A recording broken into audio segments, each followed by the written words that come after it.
Welcome back to the show, ladies and gentlemen, boys and girls, heroes and villains. I'm your host, Deshaun Fauntleroy. I know your time is precious, so we're going to get right into today's show. In today's show, the big idea is R.J. Hodges. Who is R.J. Hodges? He's a best-selling co-author of the book Mission Unstoppable, partnering with world-renowned leaders George Fraser and Les Brown. He is also the author of You Can't Practice at the Game, The Art of Mastering You, Volume 1, and an audio book series called Winner Status.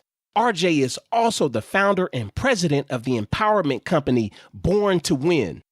Born to Win is an inspirational speaking and empowerment company that specializes in personal and professional development of adults as well as the youth. Born to Win believes that everyone requires support while learning to unlock, use, and perfect their winner status. In life, every great and extraordinary person has revealed that at some point they had a coach or an advisor helping to guide them along their path. And I quote, "We show people how to use their innate intelligence to take them to levels beyond their thoughts, hopes, and dreams." If you're listening to this, as I said before, the big idea on today's show is R.J. Hodges. Today, we're going to be discussing eliminating the hindrance of fear, increasing confidence and self-esteem, balancing personal and athletic life, getting rid of anger and emotional mood swings, and finally, getting your two O's together, order and organization. With further ado, I want to bring R.J. Hodges onto the show. R.J., I know you're down there in Atlanta, man. Tell us what you're up to. Man, right now I am in my office. It is a normal day for me. Monday is a day of coaching sessions and seeing clients, but I am excited to be taking a moment away from that to join you on your show, man. Thank you so much for having me. Yes, sir. You know, this show came about in a very interesting way because I'm up here in Portland, Oregon. RJ is down there in Atlanta, Georgia, and his best friend was up here visiting. Unbeknownst to me, I'm talking to this gentleman, Tommy, while he's at the gym working with another coach, and I explained that I had a podcast. And then from there, Tommy told me that he knew some good people in Atlanta, and I told him that I listened to this brother in Atlanta on somebody else's podcast, and his name was R.J. Hodges, and I was telling Tommy to check him out. And Tommy responded, "You know what, man? That's one of my longtime good friends. We grew up together. I know him personally." And this kind of spiraled from there as Tommy put us together, man. So I thought that was incredible. Definitely. Like I said, everything always happens for a reason. So I'm glad that, Tom came in. You call him Tommy, I call him Tom because we go way back. But I'm glad you guys bumped into each other and your paths crossed. So now I'm here. So great way to be on the show. Yes, I've actually met Tommy in Portland twice. You know, I came across you on John Lee Dumas's podcast, Entrepreneur on Fire, man, and you really dropped a lot of nuggets on there. And then, I had the intention to reach out to you because I listened to that show about 5 or 6 times, and then getting a chance to meet Tommy, that's just put it over the top. I'm like, man, could you reach out to him? Maybe you could connect us and I could get that brother on the show. So, learning from what I read before, checking out your site, checking out your bio, listening to you numerous times on John Lee Dumas's show, I wanted to discuss, and I like one of your favorite words, hindrances. Let's discuss eliminating the hindrance of fear and your thoughts on that. Fear is one of those things that I always tell people we have to work on because, let's start here. Let's give ourselves some kind of foundation. My definition of fear is that fear is a projected reality determined in your mind. And it's a result of one thing and one thing only, the abundance of negative information that you have on any subject. And, when I talk to people about that, I want people to understand where fear comes from because there is no such thing as fear, I should say, if you don't have an abundance of negative information on that subject. Give you a perfect example. You take 2 kids, you take a 2-year-old and a 6-year-old. You tell the 2-year-old to go out in the yard and get that snake that's crawling around and bring it back to you. Chances are that 2-year-old will do it. Why? Because they don't know any of the information about snakes. But now that 6-year-old who's been on Google and who's talked to his aunts and talked to his cousins and talked to you and talked to everybody else we've now told him snakes are dangerous, they're poisonous, they bite people, they harm people. So we've shaped his reality in his mind, and that abundance of negative information that he has now, it provides a fear. So we have to understand first and foremost what fear is and where it comes from.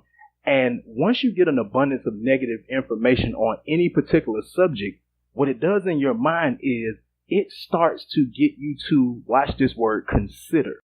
It gets you to consider an alternative reality, something outside of what you don't want.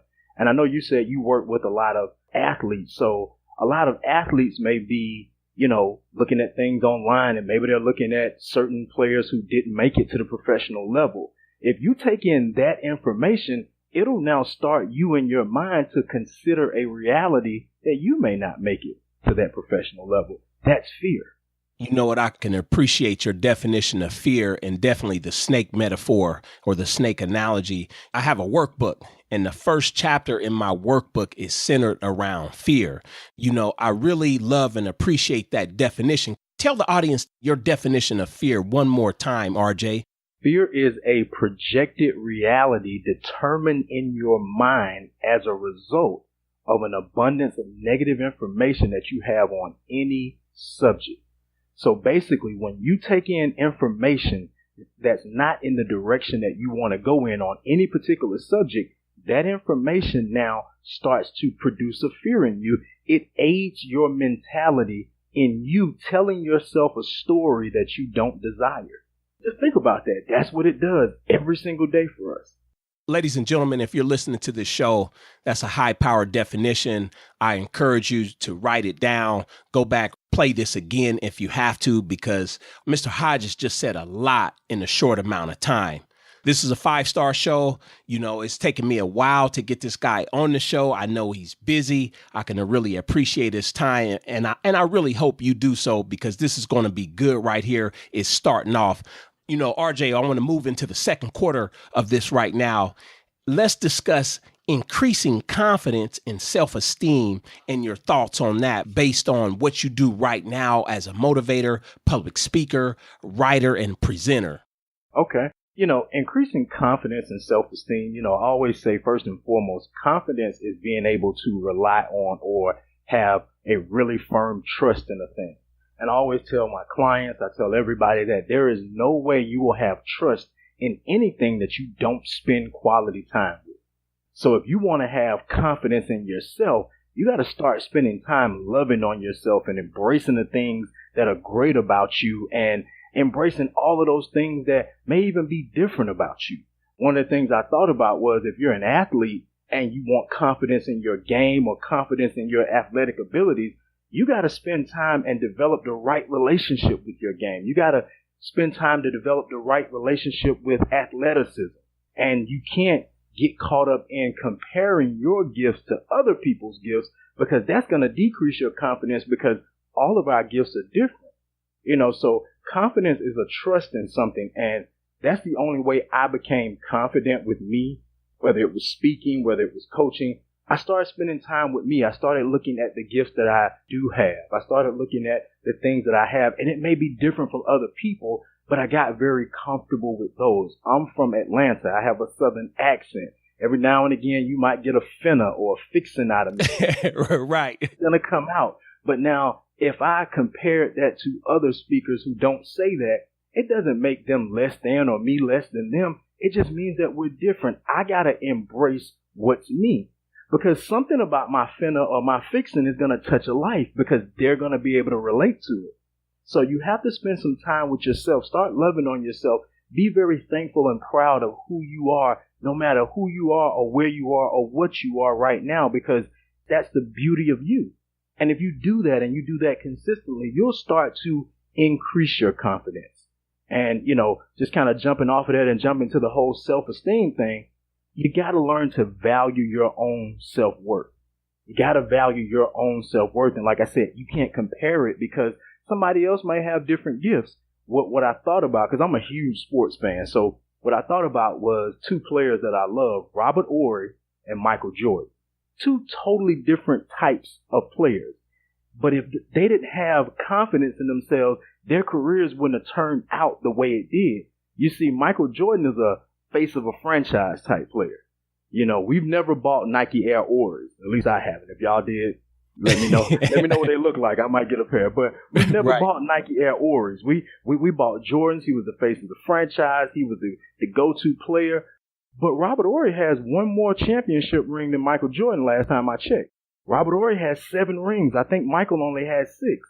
But think about that. If Robert Horry had started looking and comparing himself to somebody else, he wouldn't have recognized his greatness, because I would argue to say that Robert Horry is probably one of the best clutch shooters that ever stepped into the league. And I'll argue with somebody about that. So by him spending time and nurturing and being very confident in his own abilities, it allowed him to still be a champion, just like Michael Jordan. So a lot of times our self-esteem, it comes from appreciating the gifts that we do have and not comparing them to gifts and worth that other people have. You know, I like what you said about confidence, because it goes back to just, you have to do the work, whether it's on the field. You touched on that, but I'll talk about off the field, because I have a freshman athlete. He'll be a sophomore, and I'm expressing to his mother and him now that we want to be taking the pre-SAT and the pre-ACT next year. We want to do that twice. And then once you get to that junior year, I want you to take the SAT and the ACT twice if possible. So by the time you get to your senior year, you should do very, very well on that test. And you're, like you said, your confidence should be up. You shouldn't have any test taking anxiety. You shouldn't have any fear of taking these college entrance exams. You know what I mean? And on the other side of what you were talking about, you know, with self-esteem, I encounter kids. Sometimes they change positions. Sometimes they change schools. Sometimes they just outwork people, you know, to the point that they're an anomaly, you know, so they get a lot of flack behind that. But I'm like, you can't worry about what other people think,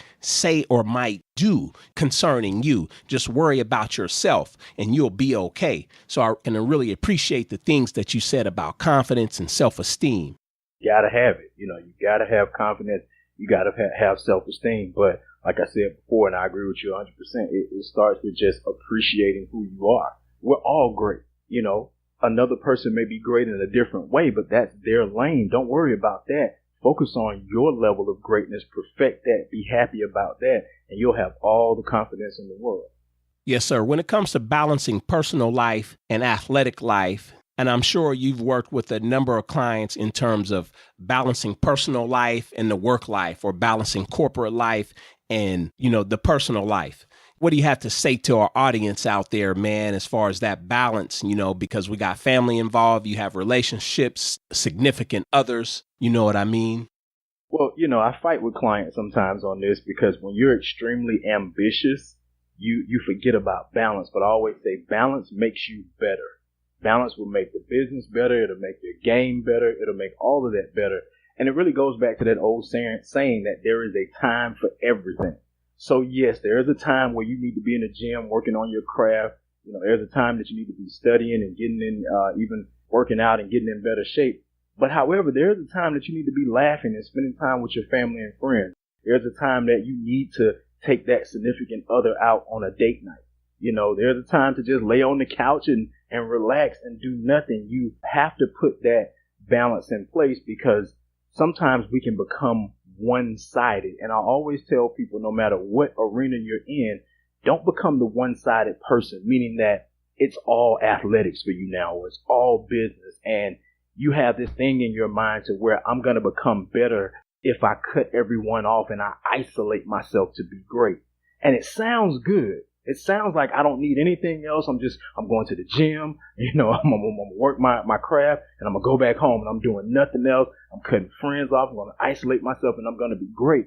And what happens is you find yourself only being great and only thriving in one area, and you end up miserable, because the game ends at some point, right, Coach? I mean, at some point you leave the gym. At some point after you win the game, it's over. You got to go home. And it's in that moment when you realize that you have nothing else but that you understand that, man, I'm really miserable. And sooner or later, the lack of balance in other areas thriving in your life, it starts to sabotage the very area that you worked on. So believe it or not, people, you know, and like I said, people fight me on this.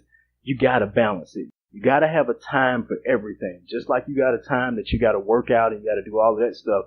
Have a time of having fun and enjoying life, because believe it or not, that time is going to make you better. I require for all of my clients at some point to disconnect. And that's from CEOs of companies to people that are building great businesses. All right, you had a great week. All right, this Saturday, I don't want you to do anything related to business. Go sit on your porch and drink lemonade. You know, we're from down south. So go sit on your porch and drink lemonade, or do whatever, because I understand that level of disconnect puts you at a higher level when you reconnect. I agree, man. If you're listening to this, remember what RJ said, balance makes you better. You know, in my personal experience, you know what it's like being an entrepreneur. You working for yourself. You got a lot to do. Sometimes you're the whole business. You know, you're writing the speeches, you're performing the speeches. You got to market yourself. You got to sell yourself. You got to close. And I've been that person where there was an imbalance to the point of almost, you know, alienating friends and family. And what happens is, just like you said before, you begin to sabotage yourself. And for me, my experience is just missing out on opportunities. Taking, you know, that time to rest, recover, spend time with the family. It has definitely worked for me, and I can really appreciate what you're talking about, man. So remember, y'all, balance makes you better. You know, this is a big one that I like to discuss, man. I'm a big football fan. I love basketball. You know, grew up playing baseball, work with a lot of sprinters. So when sprinting season is here, you know, I'm looking at different types of sprinters. But from time to time, just like we said, you got to get that rest. You got to get that recovery. And sometimes I'll do that hanging out, and I'll watch particular series on Netflix, more so the sports series. So one of my favorites on there is The Last Chance U. It's a football documentary about community college football and the rise of it. And they're down in Scuba, Mississippi. It's East Mississippi Community College. But you got a lot of kids from the deep South, whether they're from, I know there's kids from Georgia, Mississippi, kids from Florida on there, and dealing with a lot of inner city kids. You're dealing with a lot of kids from small towns in the South. Maybe they didn't grow up with both parents, or they grew up in the foster system. So there's a lot of anger. Right. Dealing with a lot of anger and a lot of mood swings. And I'm up here in Portland, Oregon. It's the same thing with me, you know, showing kids like, how do we constructively deal with anger, and how do we monitor our moods, you know, and regulate that. So I know you're big on that, getting rid of anger and emotional mood swings, because at the wrong time, your anger can get you killed. You know, at the wrong time, your anger can get you kicked off the team, and it can blow any chances, you know. So when it comes to that, we definitely have to learn and have systems and strategies in place to control our anger. I'm looking forward to discussing this with you, RJ. Well, you know, the one thing I always tell people, I don't necessarily believe in anger management. People go, how do you manage something that's destructive? So, you know, I won't give you the anger management story, but here's the thing about anger.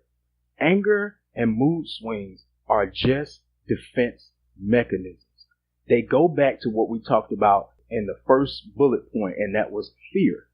Anytime you find yourself getting angry or having an emotional mood swing, it's your defense mechanism against an inward fear. The anger is just an outward expression of the inward fear. And people say, nah, RJ, I don't believe that. Well, the next time you get mad, ask yourself this question: what am I afraid of? Because that's the only reason that the anger comes out. Let's just take me for an example. I grew up in Atlanta, on the south side of Atlanta. You know, they would call it the inner city, in a place called East Point. And money wasn't plentiful. So all my life, I heard things like money doesn't grow on trees. There was certain days our lights got turned off, things of that nature.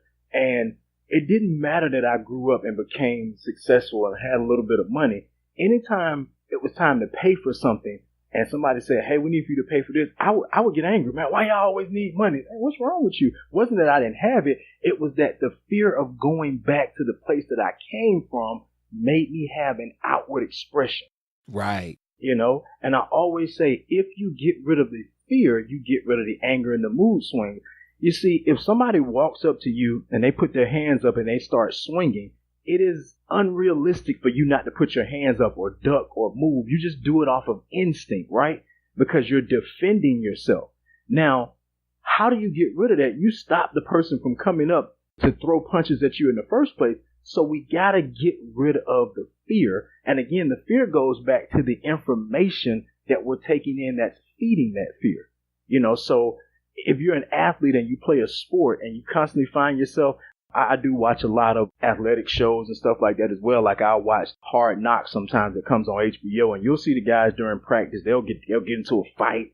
But what does it go back to? It'll go back to that guy's not doing well on the field that day and somebody calls him on it. But that's a fear of maybe I'm not good enough to be out here. So he lashes out.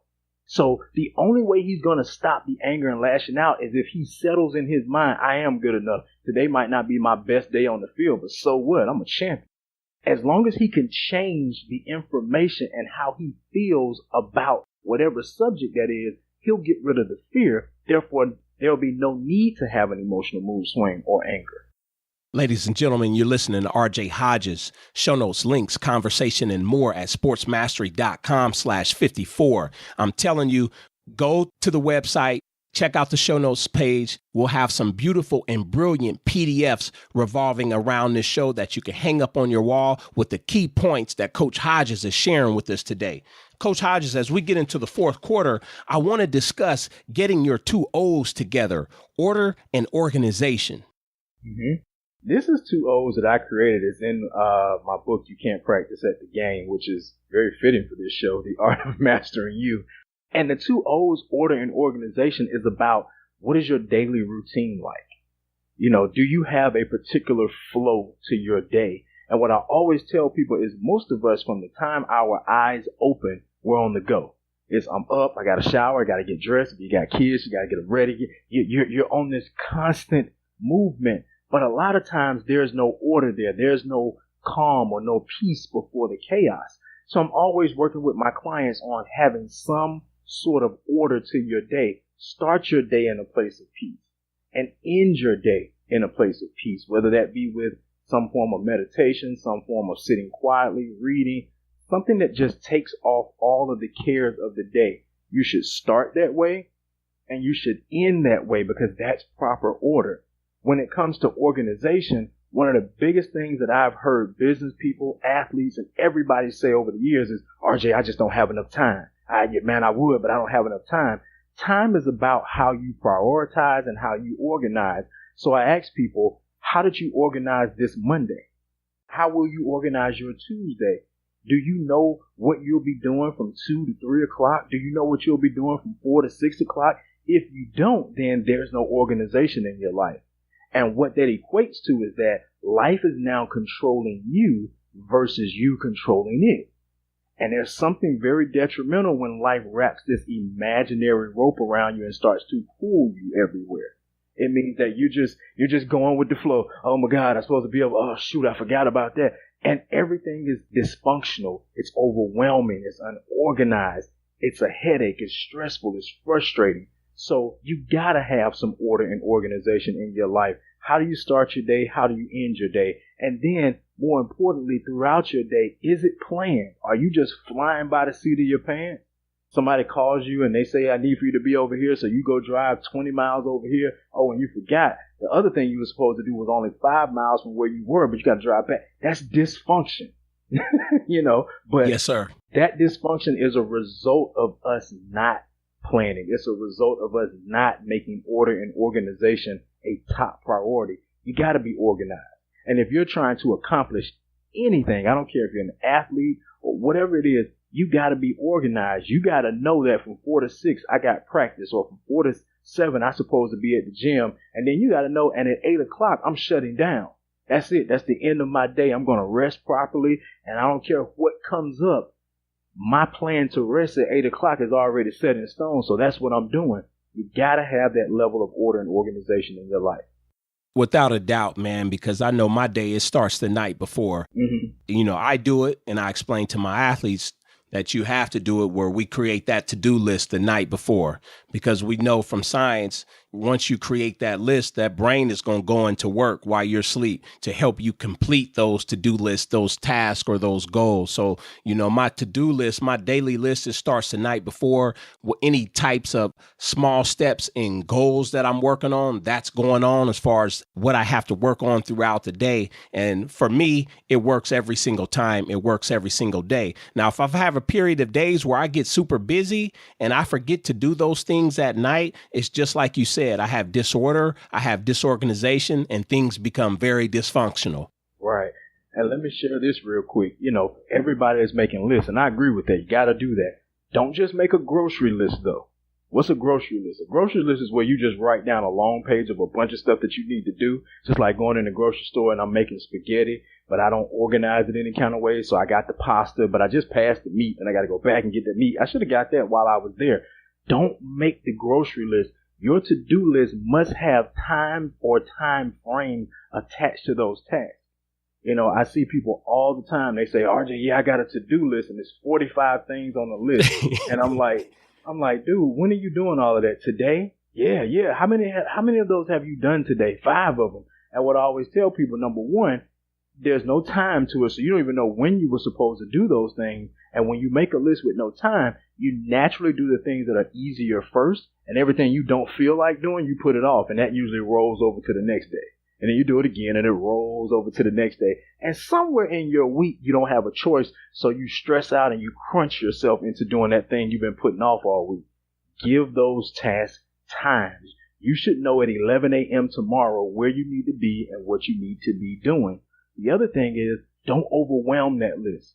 Don't put 45 things on that list for tomorrow. Just don't. Because the other psychological thing behind that is, if you only complete 5, the mind doesn't recognize the 5 you completed. It recognizes the 40 that you did not complete, which still takes you into this emotional spiral of not feeling your best. And I didn't do well and I got so much to do.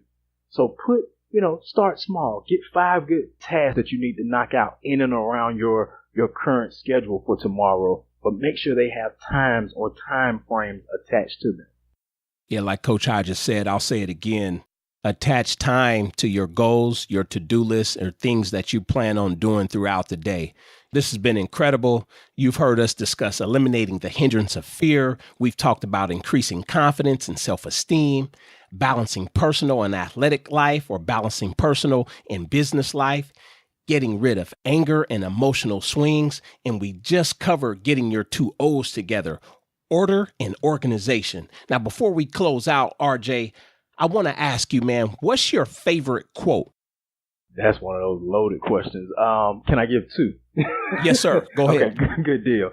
The first one is one that I believe I made up. It's been around me for a while, so either I saw it somewhere or I made it up. And it's, nothing ever worked for me until I started working on me.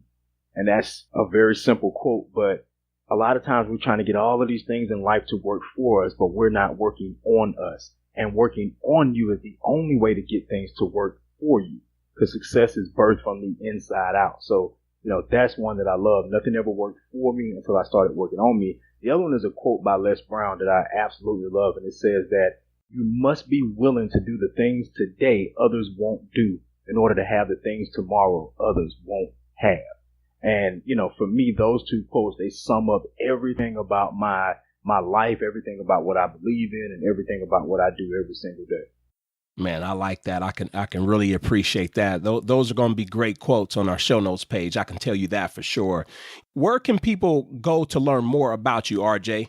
And my business now is called RJ Hodges Speaks. So rjhodgesspeaks.com. You can go on there. You can, both of the books that I have are on there. You can also find me on all social media at RJ Hodges Speaks, all one word. That's probably the easiest place to find me. I have some videos on YouTube on the RJ Hodges Speaks as well, but pretty much RJ Hodges Speaks on everything.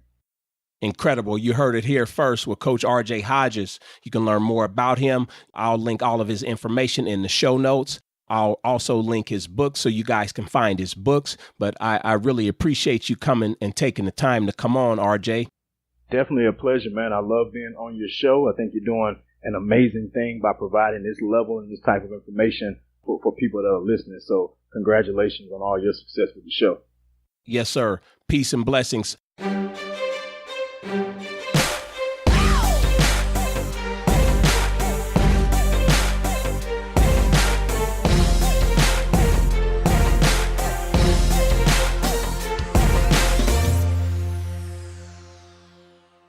My role is to help student athletes develop the mental skills for success in sports, which carry over to their life as well.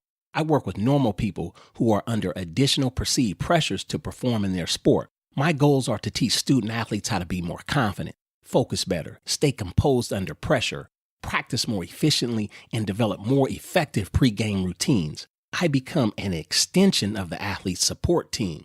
Unlike a psychotherapist or psychologist, I do not use couches, prescribe medicines, or work with abnormal behavior. The main difference between my sports mastery program and a psychotherapist is that I work with athletes on sports performance enhancement.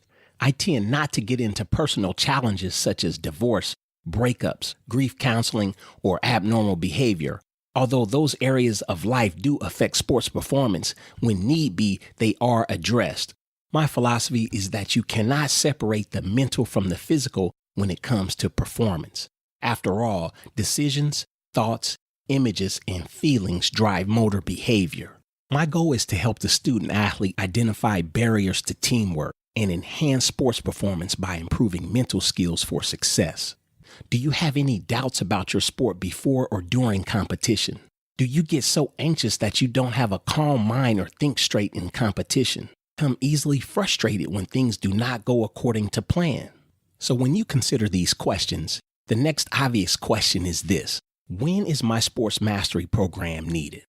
You don't perform well when others are watching you. The sports mastery program is needed when you maintain doubt about your sport before or during games. You feel anxious or scared when you perform in competition. So how can the student athlete benefit from the sports mastery coaching program? They will have improved focus and the ability to concentrate and manage distractions, develop systems and strategies to increase confidence and eliminate doubts and fears, develop coping skills to deal with setbacks and errors, find the right zone of intensity for their sport. The student athlete will also learn to develop and enhance communication skills. The student athlete will benefit by learning to develop a healthy belief system and identify irrational thoughts. The student athlete would also benefit when they learn to improve and balance motivation for optimal performance, develop confidence post-injury. The student athlete will benefit from my sports mastery program by learning to identify and enter the zone more often. At the end of the day, my sports mastery program does not apply to a wide variety of athletes. This program is for the serious athletes only. Most of my student athletes are in junior high, high school, and college. However, they are highly committed to excellence in seeing how far they can go in their sports. My sports mastery program is not something they need, it's something that they want.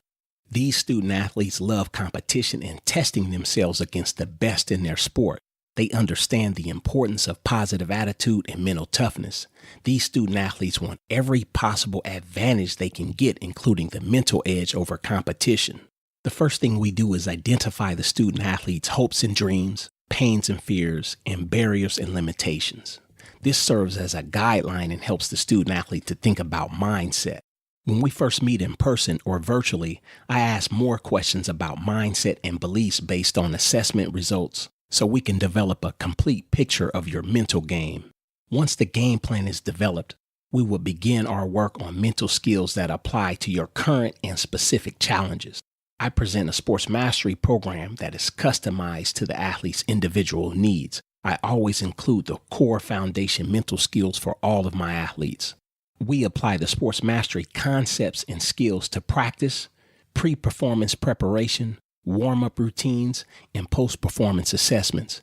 The next step is to decide if my sports mastery program is something you want. Not everyone wants to take the time to learn about mindset and how it affects an individual sports performance. I can tell you by participating in my sports mastery program, you'll set yourself apart from other student athletes. I help the student athlete transform, shake their limiting beliefs, silence monkey mind chatter, and equip them with the tools to succeed. Sports Mastery will provide you with the tools to maximize your game in competition and in the classroom. To learn more, visit sportsmastery.com/coaching.